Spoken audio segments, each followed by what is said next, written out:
We have a feature called App Clone that allows us to use two versions of the same app. We just need to enable this toggle and go to the home screen and enter the edit mode. You will be able to see the plus button for the apps that support this feature. As of now, only WhatsApp and WeChat are compatible. Soon we might be able to see other apps too. Next, we have an app lock built into the phone itself. You have the settings in the fingerprint section. For the first time, you need to set up a password and select the apps that you want to lock. You can choose to unlock the locked application with your fingerprint or by using the password. To use the fingerprint scanner, you need to first enable this toggle in the fingerprint settings. This feature allows you to use the beauty mode from the front-facing camera. There is an awesome feature called Super Saver mode in your control center. Once you enable this mode, screen brightness goes down, all the apps will be stopped, and you will get very limited set of options like calls and messages. It might not look fancy, but this mode will drastically improve your battery life. Use this mode when you're very low on battery.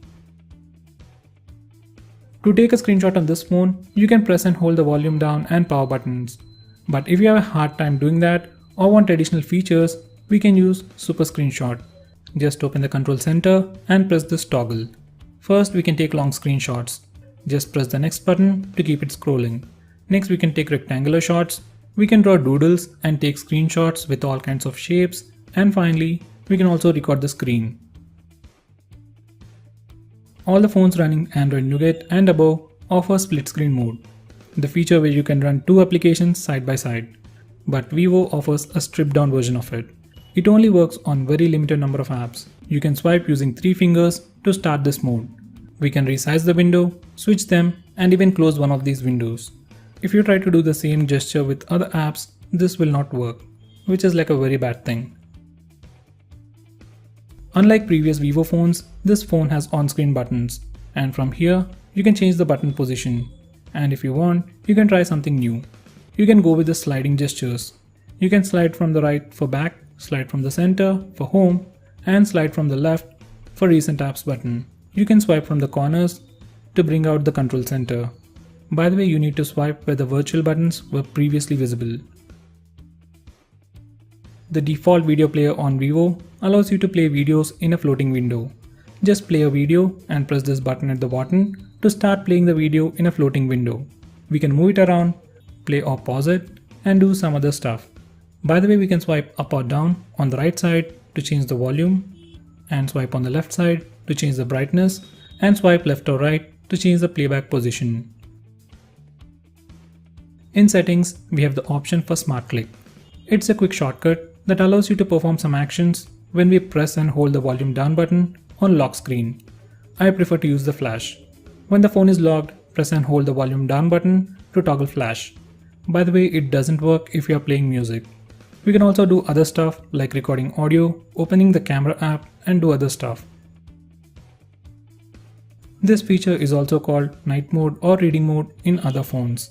You can turn it on by using this toggle or based on a specific time, which is a very cool thing. This mode protects your eyes at night by filtering blue light.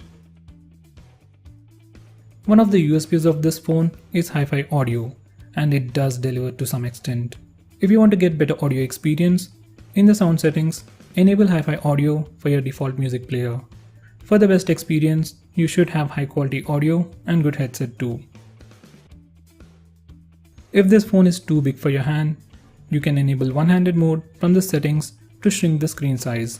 You can use a quick gesture to enter this mode and do the same thing once again to come out of it. We can also enable one-handed mode for the keypad and pattern lock. Once you do that, this is how they look. As you can see, there are a lot of gestures from unlocking the phone to opening multiple applications with different gestures. And the one I prefer the most to use is slide down to open the camera app. You can swipe up to unlock the phone, draw a C for phone dialer, draw E for the browser. It works really well if you don't have a password set up, or else it'll ask you to first unlock the phone. They did give us 2 toggles, but I don't know which one actually works. I simply turn both of them on. When your device is locked, simply swipe over the proximity sensor to have a quick glance at the notifications and the time. It is a super cool feature to show off, but it also pops up unnecessarily from time to time. And this phone doesn't have an AMOLED display, so if you keep doing it, it will drain the battery. This is probably my favorite features of all. Once we enable these two toggles, we can double tap the phone to wake it up and double tap it to put it back to sleep. By the way, double tap to sleep works only on the lock screen and the default launcher. Next we have raise to wake. Once you enable this toggle, you can simply lift your phone from a flat surface to wake it up. We also have other smart features which I suggest you to check them out yourself. We can use this feature to mirror the screen of your phone to a smart TV or a Chromecast. Next we have schedule power on and power off. From these settings, we can automatically power off and power on your phone. It might help you if you want to automate it, but rebooting the phone drains battery much faster. We also have themes. It changes the wallpapers, icons and fonts, but all this is limited only to the home screen. Once you enable this toggle, you can shake the phone in the lock screen or the home screen to turn on the flash. I had more of a hit or a miss relationship with this feature. Most of the time it didn't work, so I recommend you to skip this feature. Now those were the features. Now let's look at some important tips and tricks. This phone has a massive screen with an 18:9 aspect ratio, and this ratio is not supported by all the apps by default. This is Flipkart and this is Subway Surfers game. They don't take up all the screen.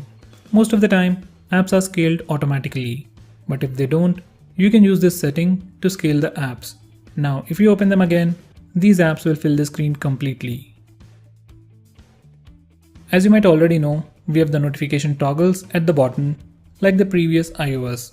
Using this toggle, we can disable that from showing up in regular apps. If you disable this toggle, you need to go to home screen every time to access these toggles. This is what VIVO calls the control center, and we have all the notification toggles for Wi-Fi, Bluetooth and many more here. By pressing this button, we can rearrange these toggles like this.